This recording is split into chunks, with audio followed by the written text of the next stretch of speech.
Terminamos el día de ayer con la noticia de la captura de la que fue ministra de Finanzas de Juan Orlando Hernández, eh, pues acusada de el problema con los hospitales móviles. Se entregó a las 4 de la mañana del día de ayer. Eh, Ahí la gente está discutiendo en las redes sociales si fue captura o si fue entrega. Pues sí fue una entrega, pero también hay que ver que fue bajo una tensión de noticia de captura. Claramente ya había una orden de captura lanzada contra ella. Así como fue con, con Bográn, ¿verdad? Que también participó a través de esa empresa Invest. Eh, Eso es lo que realmente de alguna manera analizamos el día de ayer. Eh, el problema de la política en este país es que no hemos aprendido de los hombres del pasado, de su prudencia con respecto a lo que significa gobernar un país. Y José de Silvio del Valle nos ayuda a entender esto, nos ayuda a tener claridad, ¿verdad?, de quiénes serían los que deberían estar al frente en el poder. Pero continúa un poquito más la crítica de José Cecilio del Valle. Hace una crítica directa también con el legislativo, con el poder del Congreso Nacional. Lo que él nos dice sobre el legislativo es primero lo que debería ser más bien el primero en dar el ejemplo, ¿verdad? Sin embargo, a pesar de ser de su deber de dar ejemplo de sabiduría y virtud, dice que llegará a ser el último en ambos aspectos. Y es lo triste, que en la democracia es lo que pasa, que en vez de tener obviamente a gobernantes que estén obviamente, o en este caso diputados, que estén dando el ejemplo como padres de la patria, por eso se les ya cataloga como padres de la patria, en cada generación de diputados se les llama así, a veces no merecen ni siquiera ese nombre, a veces no merecen ese título de padres de la patria, porque realmente el tipo de corrupción, el tipo de inmadurez que a veces notamos en el Congreso Nacional, pues nos llena de mucha vergüenza, nos llena de mucha impotencia, de no haber podido divisar, como hacía Valle, a futuro, ¿verdad? Lo que podría llegar a pasar, ¿verdad? Con personas de repente con problemas hasta de narcisismo, de autoritarismo, de violencia, de vicio, de anticultura, y eso es lo que llega al Congreso Nacional. Y por eso a veces hacen esos zafarranchos y esos relagos que se arman y esa jugarreta de si tenemos sesión o no tenemos sesión, y no son capaces de cumplir con profesionalismo el cargo para el cual se les paga muy bien y por el cual fueron electos por cantidad de gente. No tienen la seriedad. Cuando uno trabaja para una empresa, uno siempre trata de ser responsable en lo que uno tiene que hacer y no pensando solamente en agradar al cliente, sino también agradar también a la institución misma, ¿verdad? Pero los diputados parece que no quieren agradar a nadie, ¿verdad? Solo a ellos mismos. No agradan ni a la gente, ni tampoco sirven a la patria como tienen que servir. Parece que no pierden obviamente la cordura a veces, ¿verdad? Incluso se puede notar que a veces pierden toda rectitud moral, incluso esa capacidad de aprender a reconocer errores, ¿verdad? Y buscan a toda costa salirse con la suya.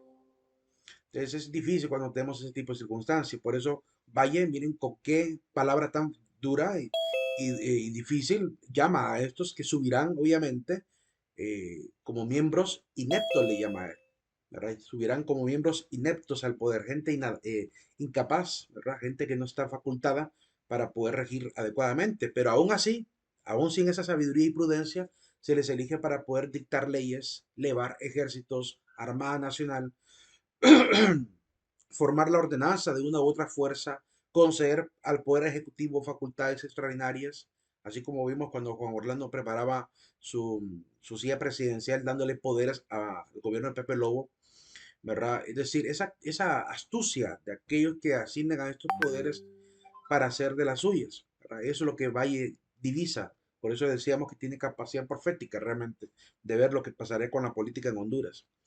Y aquí pone todavía aún más énfasis en ello, ¿verdad? De la imprudencia y la inmadurez. Él trata de hablar en relación a las edades, pero hoy hay gente que tiene 50, 60 años y aún así se comportan como niños, ¿verdad? En estos gobiernos. Pero él dice un menor que tenga 23 años y un mayor que cumpla 30 pueden sancionar leyes a toda la República. Lo dice un Valle que quizás andaba rondando, no sé en qué momento específicamente escribió esto, en la qué edad, pero andaría entre 50 y 60 años, que es la edad más o menos de un hombre prudente, un hombre ya maduro, que ya tiene clara su visión sobre la vida, que está arrepentido incluso de lo que pudo haber cometido como errores de la adolescencia y juventud. Entonces ya es un hombre consciente de lo que hay que hacer para ganarse obviamente la buena fama entre los hombres también. Entonces en este caso él dice, bueno, aunque no posean los elementos de la ciencia legislativa, aunque sean inmorales, siempre que sus vicios no sean notorios, ¿verdad? Eso es lo que sube al poder legislativo, es lo que sube también al poder judicial, es lo que sube también al poder ejecutivo. Desgraciadamente, el sueño de Valle de parar esto, ¿verdad? No se ha podido lograr, porque como les decía el día de ayer, lo que necesita este país es primero pasar por un proceso de aristocracia, donde los mejores, con virtud probada y gente que tenga un recorrido intachable, suban obviamente al gobierno, estabilicen todas las leyes, las vuelvan más justas, más fuertes y más, se puede decir, vigentes, porque están bien escritas de manera positiva, pero no se ponen en vigencia, em, que hagan obviamente el trabajo, ¿verdad? Que se requiere. Y después de eso quizá empezaremos a ver aquellos frutos de la ilustración que tanto también él añoraba ver en este continente. Mientras tanto, tenemos que conformarnos en este país, desgraciadamente, y espero que no sigamos demasiado conformistas, a ver pues casos de crimen, ¿verdad? Casos de gente aliada, de gente haciendo cantidades de escándalos en este país. Aquí hemos, por el tema del Consejo Nacional Anticorrupción y por la Maxi que vino a Honduras, nos hemos enterado de unas cosas que nos llenan de mucha pena. Y ahí hay de todos los partidos políticos, libres, liberales y nacionales, ¿verdad? Por igual. Porque realmente, aunque han sido partidos tradicionales y aún con el partido que salió prácticamente del Partido Liberal, el Partido Libre, siguen habiendo casos de corrupción. El caso, por ejemplo, de Casa Barca Abierta, ¿verdad? Algunos estarán presos, otros estarán fugitivos, algunos estarán libres completamente. El caso Pandora, ¿verdad? El caso de la red de diputados, todos ellos mencionados en casos de corrupción tanto por el CNA como también por ¿cómo se llama? Por el Amaxi, ¿verdad? Que estuvo un tiempo trabajando acá hasta que con Orlando prácticamente los despacha porque empezaron a hurgar demasiado y empezaron a sacar listados y listados de gente del Partido Nacional, ¿verdad? Implicados en casos de corrupción, cosa que no le gustó y por eso sacaron la comisión de la Maxi. Ahí tenemos al vocero de la Maxi después dando entrevistas internacionales, ¿verdad? Mostrando el por qué, ¿verdad? Lo sacan del país. Porque claramente empezaron a sacar los verdaderos casos de corrupción, o sea, casos de la oposición y casos también del poder, obviamente, en gobierno, cosa que no le gustó al régimen en ese momento. Entonces, seguiremos viendo esto. Miren a Gabriela Castellanos, la abogada y representante del CNA, también haciendo alusión a la circunstancia política de este país. Ya voy a mostrar un pequeño extracto de una noticia donde ella ha dado una opinión sobre lo que ha pasado. Y también en el gobierno de Pepe Lobo también ocurrieron casos de corrupción, como el caso de la primera dama. Por eso Gabriela Castellanos nos dice lo siguiente: el monstruo más grande en temas de corrupción hoy por hoy se llama Congreso Nacional de la República de Honduras, expresó Castellanos al detallar que más del 80% de los diputados de este país y diputadas que están actualmente legislando en la época de Juan Orlando, tienen organizaciones no gubernamentales que sirven básicamente para sacar fondos de las diferentes instituciones del Estado. Es que es un negocio redondo. Por eso es que le invierten y le invierten y le invierten en publicidad para sus campañas políticas, porque saben que eso tarde o temprano lo van a recuperar. Si alguien supiera que solamente va a ir a servir 4 años para legislar y no se va a beneficiar económicamente, cuando muchos salen en algunas entrevistas que lo inviten, no invertiría tanto en pancartas, en espectaculares, en afiches para poder ser electo, pero lo hacen porque saben que es un negocio redondo, ¿verdad? Y eso es lo que denuncia el CNA, la directora del CNA. Seguiremos viendo esto mientras los hondureños no tomemos conciencia de saber elegir como Sabio Valle nos enseña también. Sobre la educación moral, por tanto, es importante y él enfatiza que no se puede dejar a la sociedad sin formación moral, sin educación en valores. Es importante no descuidarlo, dice, porque qué terrible caer en una situación social donde a la gente se le deja ser prácticamente inepta, incapaz, ¿verdad? Dejarlo sin valores algunos y hacer que la tierra se convierta prácticamente en una tierra de, dice él, de comanches, de lacandones o una especie de bípedos, de animales bípedos, como una horda de animales bárbaros, ¿verdad? Que van esparcidos por las selvas y por los bosques. Importante formar entonces en la rectitud moral, que es lo que tanto nos hace falta en este país. Entonces, por esa razón es que el Sabio Valle se convierte pues en un paradigma muy bueno, ¿verdad? Que ejemplifica muy bien este pensamiento que debería estar en la mente de todos los hondureños, de buscar obviamente seguir una política cada vez más coherente con la exigencia de la problemática de subdesarrollo que tenemos en este país, coherente con el tipo de política que requiere un mundo contemporáneo, donde se necesita pues levantar la dignidad del ser humano que a veces sigue todavía viviendo como que fuera, no sé, en la época primitiva, ¿verdad? Viviendo en casitas de areque, de lámina, de periódico, ¿verdad? O de cartón, eh, o incluso gente durmiendo en calle, ¿verdad? Como que fueran animales. Hemos visto hermanos nuestros durmiendo en la calle y al Estado no le importa que el ser humano esté así de indigno.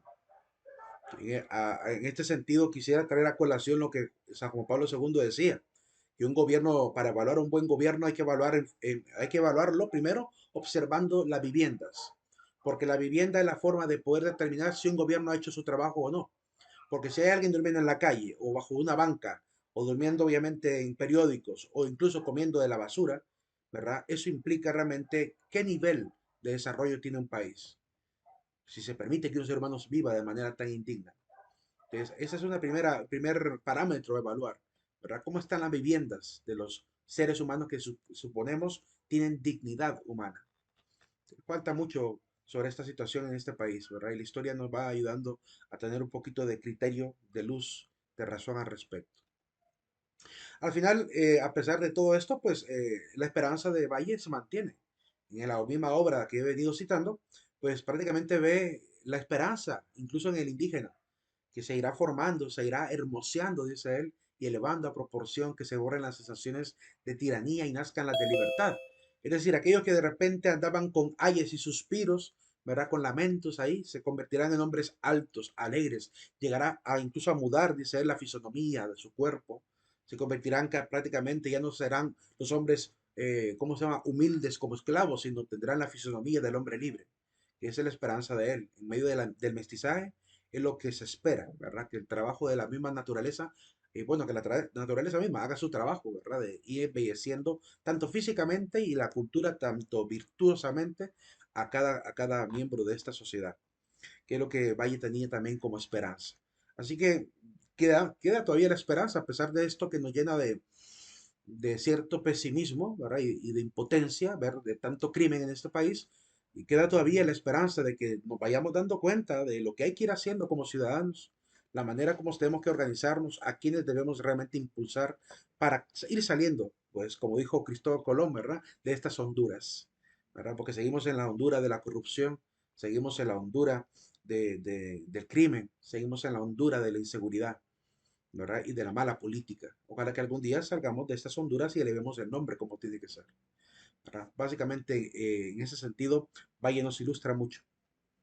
Sobre el gobierno, pues en este caso, el sabio Valle nos dice que hay que considerar que el gobierno tiene una misión, es procurar la justicia y la felicidad de todos.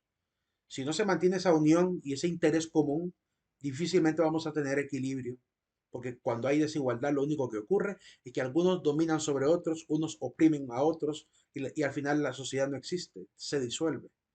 Por eso también hay que considerar cuando un gobierno se convierte en dictatorial o autoritarista, cuando empieza de repente a generar, ¿cómo se llama?, un sistema fiscal que en vez de ayudar a impulsar el emprendedurismo, más bien lo ahoga, lo asfixia, ¿verdad? Y Valle tenía una opinión al respecto también, ¿verdad? Con respecto a los impuestos. Dice Valle, el gobierno que con una mano exige aumento de impuestos, debe con la otra procurar el aumento de la riqueza. Mientras en un gobierno se siga simplemente aumentando y aumentando los impuestos y nunca se generen las empresas que se requieren para dar trabajo, ¿verdad? Seguiremos teniendo este sentimiento de angustia, ¿verdad? De tensión, ¿verdad? Seguiremos con este dolorcito de estómago por lo que está pasando en Honduras y lo que puede ocurrir, porque aquellos que están bien conscientes de la problemática de este país claramente nos da dolorcito de estómago, de preocupación, porque claramente el país a veces se está moviendo de una manera muy oscura, que no se logra divisar muy bien hacia dónde vamos realmente. Y cuando eso pasa, pues da incertidumbre, porque la gente más vivaz del crimen pues, se van a aprovechar de los sistemas que están obviamente, que le falta solidez, que le falta pues ser ese estado implacable que necesita para mantenerse con solidez, ¿verdad? Con permanencia. Y genera obviamente este sentimiento de inestabilidad, de pérdida del Estado de Derecho, de inseguridad y de todo esto que realmente sentimos. Entonces, desgraciadamente, tendremos que vivir mientras tanto, vayamos tomando conciencia poco a poco. Como siempre, la generación como ustedes, ¿verdad? Son la esperanza. Por eso, en este tipo de asignaturas como Historia de Honduras, Sociología, Filosofía, Doctrina Social de la Iglesia, Trabajo Educativo Social, se les intenta impulsar hacia ello y ética profesional. Se les intenta inculcar ese tipo de sentimientos, ¿verdad? Primero eh, de sentir asco por el crimen y por todo lo que se está haciendo mal. Porque como decía Platón, ¿verdad? Mientras no sintamos asco del vicio, pues no podremos alejarnos de él. Necesitamos para poder tener ese camino de rectitud, persuadir a otros del asco que debemos sentir ante la corrupción, ante el robo, ante el desfalco, ante la pérdida de oportunidades. Y cuando sintamos asco por ello, quizá, ¿verdad? La virtud misma nos vaya a llevar al otro extremo, que es rectificarlo, ¿verdad? Cambiarlo y participar activamente en la construcción de una verdadera patria. Esta es una de las cartas de José de Silva del Valle, ¿verdad? Se las dejo ahí como un facsímil, ¿verdad? Está en la página de la IA, de .hn. Eh, es una carta que, bueno, ahí está solamente la primera página. En realidad la carta es un poco más larga. Y de hecho solo es el machote de la carta, no es ni siquiera la carta original. Es un machote de la carta que escribió a un señor llamado Mr. Boydet Valle. En la carta lo que intenta decirle es que, bueno, que se da cuenta del problema que tiene, porque él le informa a Mr. Boydet de que él quisiera estar aquí en Honduras de manera naturalizada, es decir, obtener su residencia, pero que no lo ha podido conseguir. Entonces Valle le hace un trato, ¿verdad? Quiero que veamos a qué trato llega Valle y para que vean el tipo de trato de los políticos de antes. Si hoy ocurriera esto, le estaría diciendo, bueno, págame tanto y yo le consigo la naturalización. Pero Valle no piensa de manera individualista y de manera egocéntrica como hacen los políticos corruptos de nuestro tiempo, sino que pide algo para la patria. Leamos detenidamente esta carta, la única carta que vamos a leer, y veamos qué es lo que le pide, qué es lo que realmente le añora a él que traiga hacia Honduras. Bueno, de hecho está en Guatemala en ese momento. La escribe desde Guatemala el 3 de julio del año 1826. La carta también está dentro de la obra que he venido citando de Obras Escogidas de José Cecilio del Valle. En la carta, aquí está transcrita la carta, ¿verdad? Dice que Guatemala, prácticamente, o todo el territorio de la Federación, hay inmensidad de recursos naturales de esta república y es feliz por su posición geográfica. Son fecundas sus tierras, diversas las temperaturas, prodigiosa la vegetación, rica las montañas, grande y majestuosa la naturaleza, pero todavía no la ha cultivado la mano poderosa del arte. Es decir, hay mucha tierra por explorar en Guatemala. Es lo que mismo que vio más adelante, después de Valle, llegó Morazán y también pidió esto, ¿verdad? Como dijimos, que ingresara gente para explorar toda esa tierra y aprovechar esos recursos. No tenemos hombres, dice Valle, y falta de ilustración que da vida a los pueblos, es decir, falta educación, falta formación en estos ideales de la ilustración, como el progreso, en la ciencia, ¿verdad? Todo ese tipo de valores que la ilustración impulsa. Siga usted, señor Boydet, enviando luces al nuevo mundo. Cuando le dice que envíe luces, se refiere a pequeños catecismos o pequeños libritos como el que ya ha escrito Mr. Boydet, el Catecismo de Geografía, Catecismo de Agricultura, Catecismo de Química.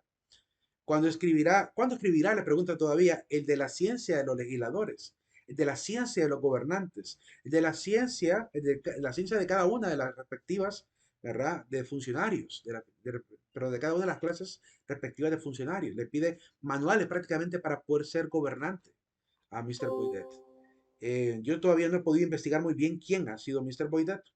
Prometo investigarlo y tal vez aclararles quién era. Pero por lo visto es un gran escritor, ¿verdad? Un hombre de ciencia, un hombre que sabe, y un hombre que puede conseguir conocimiento valioso para América.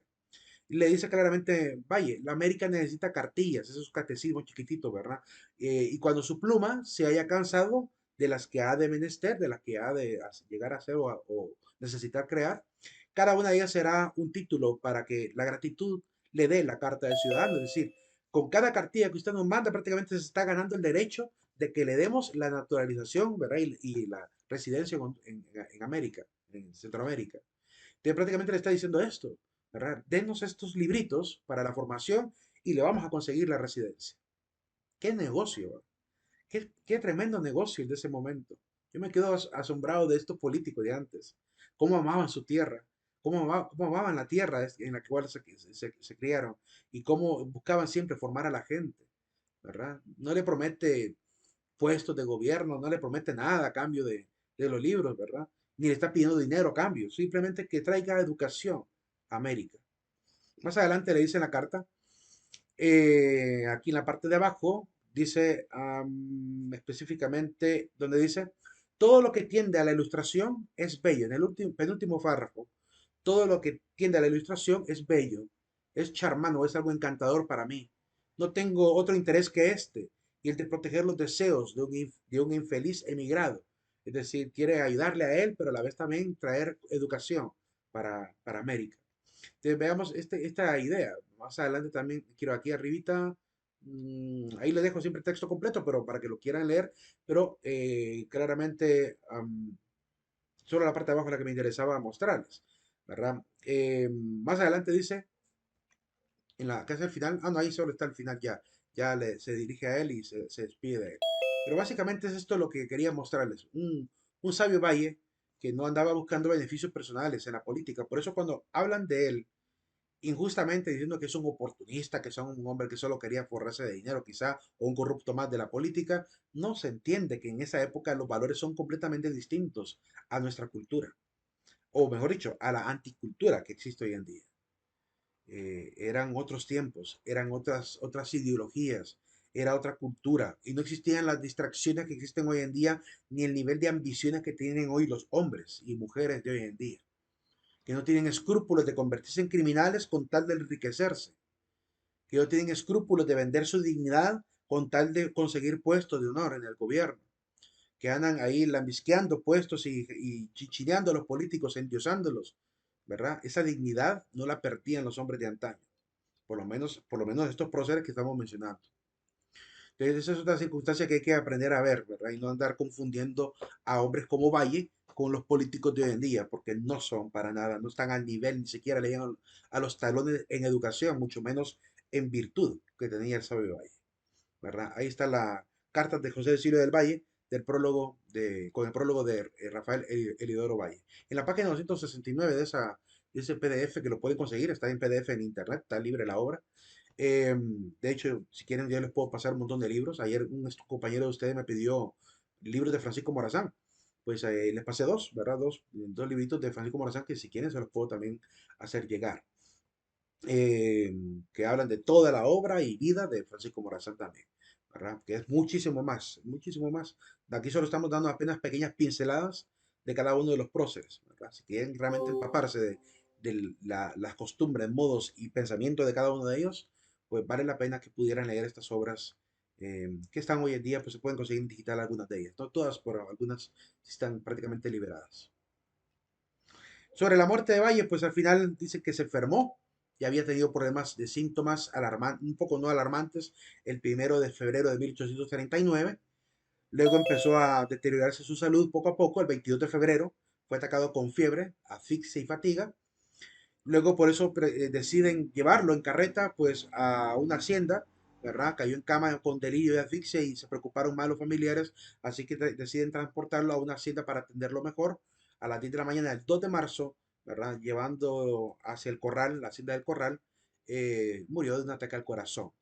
Según los descendientes de Valle, en la noticia de uno de los periódicos de nuestro país, en el Heraldo, en el año 2005, 2015, con el periodista Vaca le hicieron ver a él de que, según ellos, Valle, al parecer, fue envenenado con esa famosa plantita de hojas así con piquitos llamada, ¿cómo se llama? Camotillo. Eh, Así que según esta noticia que aparece en el diario en Heraldo, ahí está el enlace por si quieren ir a verlo, al parecer para ellos, para los parientes, Valle murió envenenado. ¿A quién le podría importar que un hombre como Valle muera? ¿verdad? Y la pregunta, ¿a quién le podría importar que alguien así desapareciera? Pues claramente hay una fuerza en El Salvador que no quiere ver realmente a alguien que esté controlando la situación tanto en Guatemala como en Honduras, y ya dijimos el nombre de él, Manuel José Arce. Don Manuel José Arce Faguaga es uno de los personajes que van a querer mantener el poder, ¿verdad? A toda costa. Él es el que le da golpe de Estado desde Dionisio Herrera, ¿verdad? Y probablemente gente ligada a él, ¿verdad? Quiere mantener el control de la zona. Así que claramente habían enemigos, ¿verdad? Contra el tipo de política que Valle podría implementar. Por eso ni siquiera lo dejaron gobernar. Si lo envenenaron, era para evitar que llegara a ser, ¿verdad? Quizá el presidente de, bueno, había sido jefe electo de Honduras. Entonces, esa es la razón quizá por la cual le pudieron haber envenenado. Bien, ¿alguna pregunta sobre lo que hemos visto de Francisco Morazán y José de Silvio del Valle?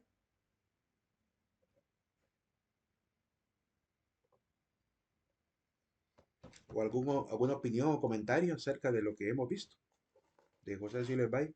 ¿Todo claro hasta ahorita? Todo claro. ¿Todo bien?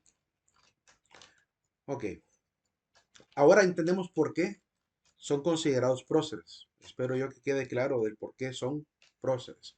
Gente que quería impulsar realmente estos suelos y llevarlos a un nivel siempre de mejora, ¿verdad? Que es el espíritu de ellos. Un pensamiento liberal, un pensamiento, ¿cómo se llama? Aristócrata, ¿verdad? Que querían que los mejores estuvieran al frente. Por eso es que Morazán también daba sus golpes de Estado. Morazán daba los golpes de Estado no a gente buena.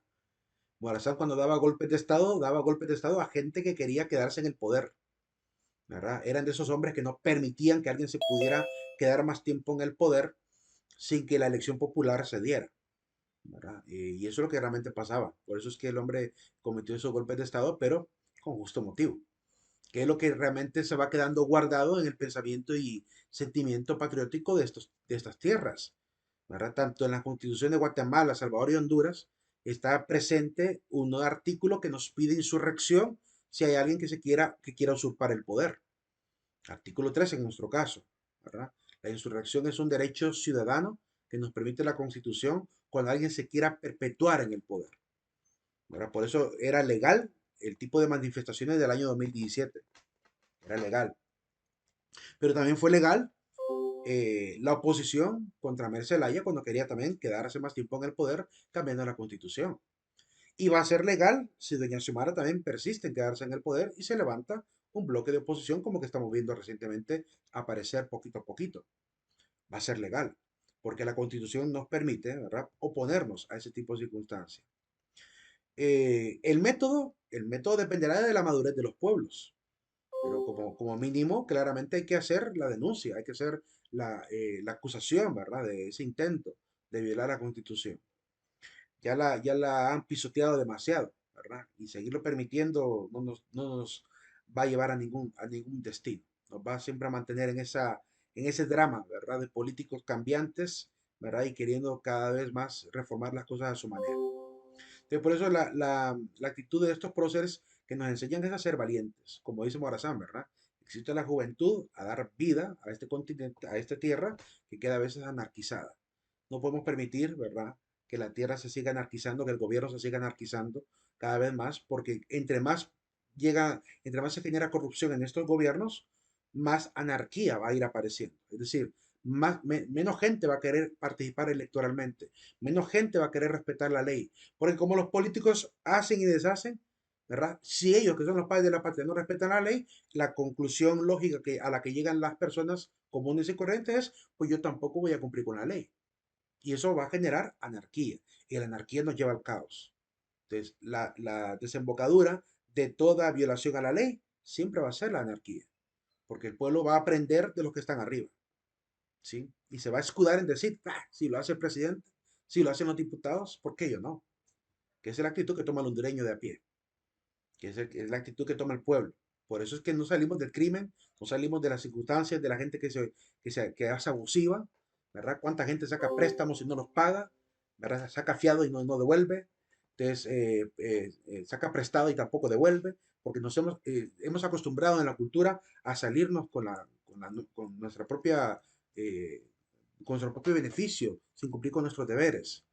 ¿verdad? Es parte de la pésima cultura que tenemos que ir subsanando, ¿verdad? Tenemos que ir tratando de trabajar en ese sentido.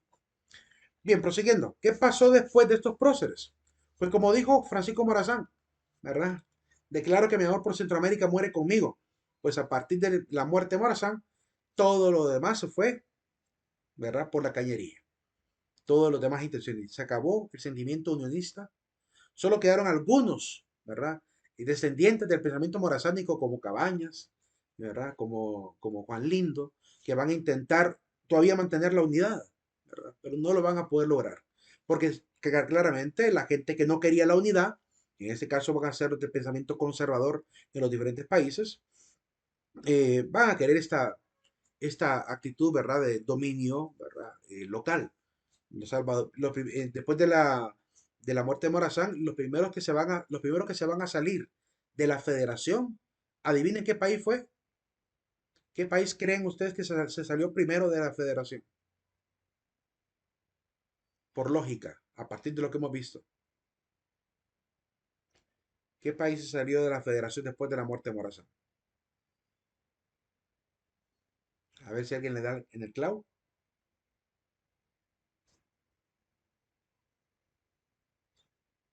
A ver. ¿Alguien? ¿No se atreven a adivinar?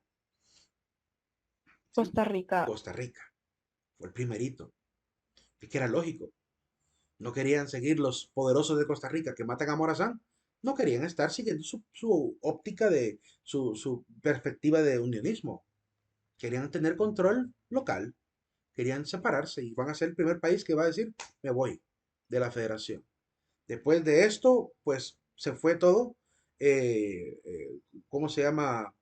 Am, se perdió todo el control. Guatemala ya no pudo controlar nada. El Salvador quería seguir manteniendo el control a punta de armas. Entonces el siguiente país que se va a separar va a ser Guatemala. Después va a ir Honduras, después Nicaragua y por último quedará solito El Salvador. Así se fueron separando poco a poco. Porque realmente el autoritarismo de El Salvador, con algunos de los personajes que hemos mencionado, más el tema de la muerte de Morazán, pues hace perder la esperanza de la unión, ¿verdad?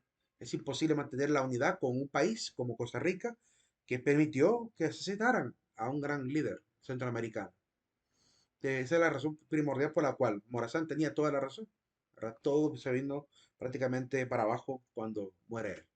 Veamos qué pasó con la federación, con Honduras después de la Federación Centroamericana.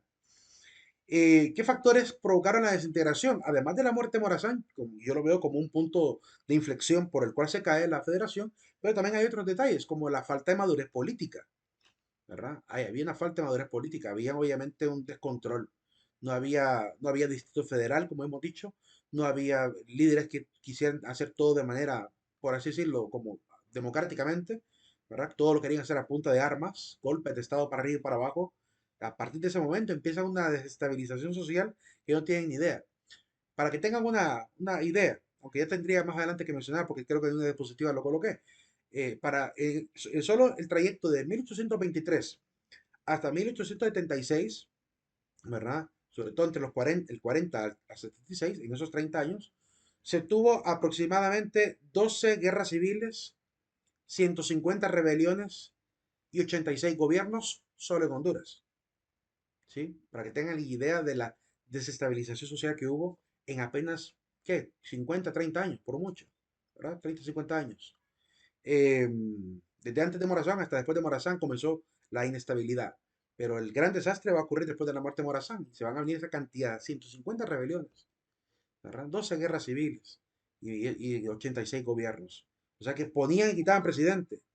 Y era tan terrible la situación que de repente, vaya, cuando estaba de repente un presidente aquí en Honduras, por decir así, un presidente constitucional, de pronto escuchaba que había relajos en El Salvador, entonces dejaba la silla presidencial en un presidente provisional y se iba a arreglar las cosas a El Salvador. Así pasaban. Así le tocó incluso a Morazán. Estaba en Honduras y de pronto vamos para Guatemala a arreglar el asunto y después nos regresamos a Honduras. Así comenzó la política en estos países, ¿verdad? Tratando de controlar la situación. Entonces, además de este detalle de la madurez política, la falta de madurez política, también la hegemonía de Guatemala, que quería tener control, ¿verdad? Y también la hegemonía hay que mencionar también la de El Salvador, que ellos también querían tener el control del resto de las provincias. cosa que las demás provincias no quieren porque no quieren estar sometidos, ¿verdad? Ahí, como les digo, hay demasiados intereses particulares de las familias poderosas de cada país. La impotencia de las clases aristócratas, ¿verdad? No podían hacer nada. ¿Qué podría hacer digamos, un José de Silo del Valle contra el armamento de un Manuel José Arce? ¿O qué podía hacer un hombre como José Dionisio de Herrera contra las fuerzas de Justo Mella? ¿Qué podía hacer un hombre de letras y de leyes contra alguien de armas? No se podía hacer nada. Los aristócratas no pudieron hacer nada contra los militares, contra lo que estaban acostumbrados a hacer capitanes de armadas y todo, que son los que van a empezar a querer tener el control territorial de los países, de estas provincias.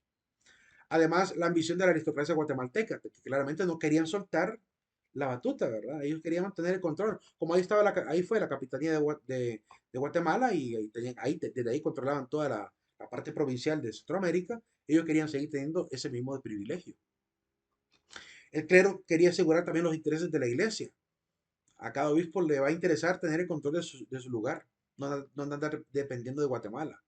Aquí Comayagua quería ser independiente del León y independiente de Guatemala, cada obispado. Entonces, ese también detalle de la actitud del clero que se muestra también renuente a estar unificado así a nivel centroamericano, pues conllevó también a fortalecer ese individualismo. La inestabilidad política de todo el istmo, ¿verdad? Como no se pudo controlar la situación, que enfrentamientos de provincia con provincia, que lucha de presidente o jefe de Estado con otro jefe de Estado, que golpe de Estado de uno para con otro, ¿verdad? Que el movimiento del gobierno de un lugar a otro, que el movimiento militar para defender fronteras, toda esa situación genera mucha inestabilidad, genera incertidumbre. Se puede o no se puede controlar la situación y al final no pudieron. Y el temor de la oligarquía conservadora, ¿verdad? Que también obviamente ellos querían tener el control, pero cuando entran los militares no podían hacer mucho, ¿verdad? Les toca igual que a los aristócratas. Entendamos que la diferencia de los conceptos, ¿verdad? El aristócrata es aquella persona bien formada, académica, que estaba de repente en el poder, que estaba gobernando, como el caso de Dionisio Herrera. Y el oligarca es aquel tipo de persona que quiere tener el control con unos cuantos, ¿verdad? A veces, como digo, pequeñas familias que querían mantener el poder ellos, ¿verdad? En sus manos, de toda la nación. Entonces, esas son las oligarquías, ¿verdad? Oligo hace referencia a pocos, ¿verdad? Por eso oligopolio son pocas empresas que controlan el mercado. Y esa palabra es clave para entender lo que es la oligarquía. Y arquía hace referencia a la autoridad, al poder. Así que esa autoridad en pocas manos. Ese es uno de los problemas. Pero además también el tema de la Constitución Federal era demasiado avanzada porque empezaron a copiar leyes de otras partes, como de Inglaterra. Por ejemplo, Morazán intentó traer leyes de Livingstone, de la Honduras británica, para hacerlas, obviamente, parte de América Central y no se podía. No teníamos la estructura ni el control ni el nivel de cultura para poder realmente mantener ese tipo de legislación. Por otro lado, las vías de comunicación imposibilitaban, ¿verdad? Solo para ponerse de acuerdo de un país a otro había que esperar días de viaje, ¿verdad? No había carreteras, no había ferrocarril, no había manera más que a caballo o en carruaje o a pie, ¿verdad? Porque no había otra manera de poder ir de país a país. La mayoría era a caballo. Em, si hubiesen pensado los federales en hacer un ferrocarril desde Guatemala hasta Costa Rica, quizá eso habría ayudado un poco más. Pero nunca se pensó en un proyecto así. Solo pensaban a nivel local, como los hondureños con su ferrocarril aquí a nivel local, desde la época de José María Medina en adelante. Eh, pero no, realmente no había intención de unificarlo, ¿verdad? Yo creo que si en algún momento vuelven a considerar la Unión Centroamericana, tendría que ser necesario, ¿verdad? Bueno, ahora que hay carretera no hay mucho problema y además del Internet nos evita tener que viajar incluso. Pero si viviésemos en aquel momento, un ferrocarril sería muy apropiado tanto para mantener el comercio como para también poder viajar barato, ¿verdad? De país a país y mantener una buena comunicación entre los miembros de la comunidad, de esta federación. Pero falta mucho para que realmente pase algo así. Un pueblo inquieto, apasionado y reflexivo que desde mi punto de vista no ha dejado de ser. Yo creo que el pueblo hondureño, sobre todo, y toda Centroamérica, siempre ha sido así. Inquieta, ¿verdad? No se espera, no tiene paciencia este pueblo quieren ver cambios en el primer año de gobierno de un presidente o presidenta. Yo soy de lo que normalmente cuando voy a opinar de la gobernación me voy fijando año por año, pero no estoy esperando que hagan grandes cosas año por año, porque sería absurdo que en un año logren arreglar todos los problemas del país. Pero aquí hay gente que está esperando que en un solo año arreglen todo, ¿verdad? Cuando un gobierno se la pasó 8 años dañando la economía de este país, quieren que otro gobierno venga a arreglarlo en un año o en 2 años. Es absurdo, es ilógico. No se puede hacer eso. Hay que tener un poco de paciencia.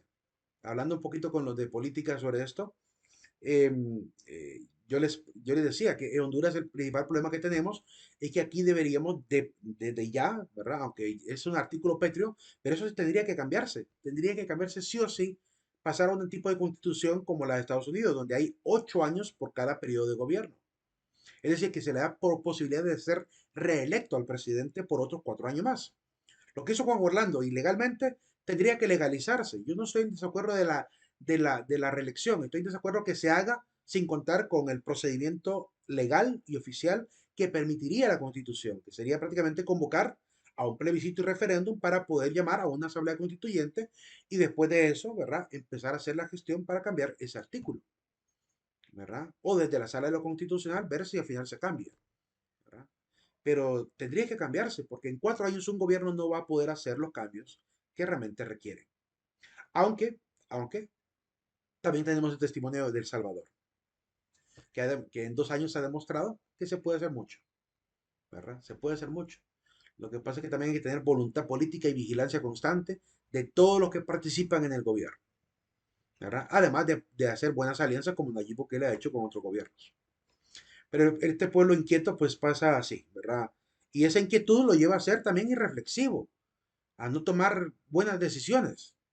Entonces, de pronto, como les digo, ahí en esos chats uno ve gente que incluso quiere el bien por el país, pero rápidamente se enardecen y llaman a que hay que levantarnos en armas contra el gobierno. No, no es necesario desestabilizar aún más la política. Si de por sí la política está inestable, pues llamar a la guerra es aún más inestable. Es una locura, ¿verdad? Hacer ese llamado a la violencia. Es al contrato, al pacto, a la negociación, a la discusión, a lo que debemos llamar, a la denuncia constante, hasta que el pueblo realmente presione al gobierno como tiene que ser, pero no hay necesidad de irnos a la guerra o matar a gente para poder cambiar las cosas. La gente a veces vive en el pasado, creyendo que solo con guerra se arreglan las situaciones, ¿verdad? Ese apasionamiento, esa reflexión del pueblo, pues no deja realmente que la política avance en este país. Necesitamos vencer este comportamiento común del hondureño, ¿verdad? Que se vivió en toda Centroamérica para este momento histórico. Además, la falta de una capital permanente, como lo hemos mencionado ya varias veces, la imitación extralógica, que me refiero pues a estas leyes de Livingston que importaron, por ejemplo, a Guatemala, el tradicionalismo, el fanatismo religioso y la intervención de la iglesia, que también posibilitó, como la iglesia también se comportó de una manera, diríamos, egoísta para aquel momento, los de Comayagua no querían saber nada de Guatemala, ¿verdad? Entonces, claramente eso facilitó aún más las cosas, ¿verdad? Si la iglesia se hubiera opuesto a esa desunión, ¿verdad? Quizás se habría mantenido un poco más de tiempo, porque claramente la iglesia también son una gran cantidad y en aquel momento todos eran católicos. No había protestantismo en Centroamérica en ese momento.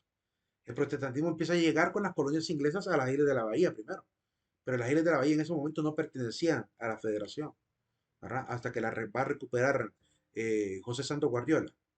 Bueno, ni siquiera él lo recupera en realidad. Van a hacer una negociación ahí, ¿verdad? Entre Estados Unidos e Inglaterra, que ya la vamos a ver, más la negociación también con delegados del gobierno de Guardiola con Inglaterra, y devolver por fin las islas de la Bahía. Así que van a haber dos tratados importantes en el gobierno de Guardiola que vamos a ver más adelante, que tienen que ver con esta liberación y expulsión de la hegemonía de estos dos gobiernos, ¿verdad? De Estados Unidos y de Inglaterra. Eh, si hubiese pasado, pues realmente se hubiese mantenido aún más, ¿verdad? Esa unión. Y claramente, ¿verdad? El deseo también de Agustín de Iturbide de formar un gran imperio, también eso hace que la gente se vuelva renuente a la unión, ¿verdad? Porque desde el momento que quieren unirse a México nuevamente, pues les da mala espina, ¿verdad? Volver a tener un control así como el que había en la época colonial.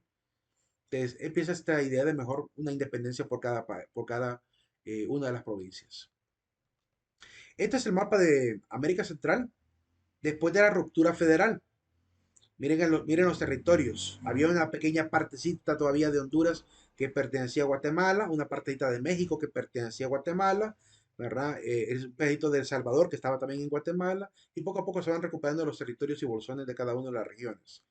Pero también hay algo que mencionar. Chiapas por un momento pues estaba unido a esta idea de la unión con Centroamérica, pero cuando ve también la oportunidad de unirse a México, pues se quedó en México. Pero hubo un momento en que había cierta relación con Chiapas para que permaneciera unida a la Federación Centroamericana. Al final no desistieron y se unieron mejor a Agustín de Iturbide. Y quiero comentarles también de que los países de Centroamérica para este momento no fueron solamente Guatemala, Honduras, El Salvador, Nicaragua, Costa Rica. No fueron solamente 5 países. Hubo un sexto país. Y no es ni Panamá y tampoco Belice. Hay un sexto país, no sé si ustedes habrán escuchado cuál era el nombre del sexto país de la Federación Centroamericana, que no aparece en la bandera porque solo duró 2 años. No aparece en la bandera común, ni tampoco en las montañitas, ni siquiera dibujaron las montañas de ese país que surgió.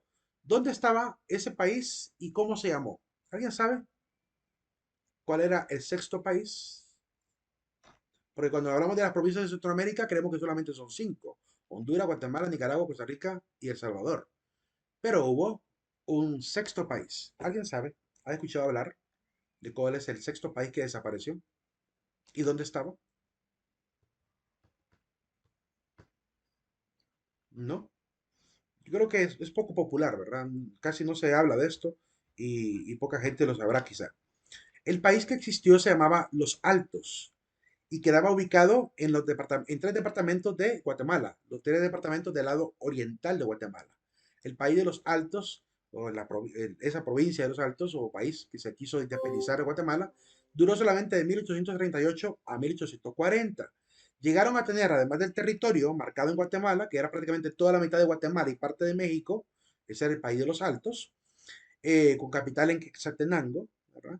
Tuvieron su propia bandera, su propio escudo, era Quetzaltenango, Sololá y Totonicapán. Esos 3 departamentos prácticamente fueron un solo país. Y tuvieron bandera propia, inspirada en Francia, con los símbolos también del escudo de un volcán, el cedro, ¿verdad? La aljaba, la bandera de la Unión Centroamericana y el quetzal, ¿verdad? Ahí nos vamos a quedar por hoy, ¿verdad? Con esta curiosidad histórica del país de los Altos que desapareció. Bueno, que en realidad está en Guatemala, ¿verdad? Nos vemos, jóvenes, pasen al aula virtual a colocar su asistencia cotidiana también de salida. Que tengan feliz tarde. Nos vemos el día de mañana. No hay contraseña.